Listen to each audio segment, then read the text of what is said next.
Umaspala wesixeko sase-Kapa ubongoze abahlali babaqokelele amanzi kangangoko nanjengoko loMaspala ezakujongana nengxaki yokumpompa amanzi ngenxa yocimi wombane. Umaspala wesixeko sase-Kapa uthi ucimi wombane wenza kube nzima ukwenza izicwangciso zokunikezela ngamanzi kubahlali. loMaspala ubongoze abahlali ekubeni bazigcinele amanzi okusela nanjengoko kuza kuba nzima ukumpompa amanzi ngenxa yocimi wombane.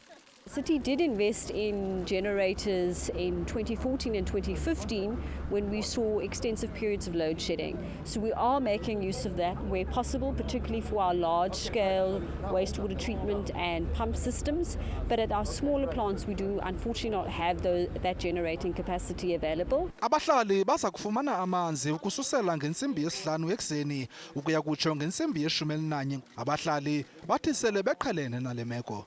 You got to have a backup plan. Everybody works with a plan B, I do. So why doesn't government?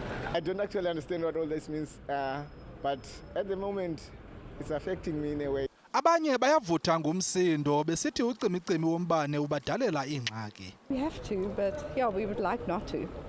We've collected water before, so we understand how to do it. Iqumrhu lezoshishino eKapa lithi ingxaki ezijongene no-Eskom zidale intlekele kulo lonke eli yaye akude kuziwe nasisombululo.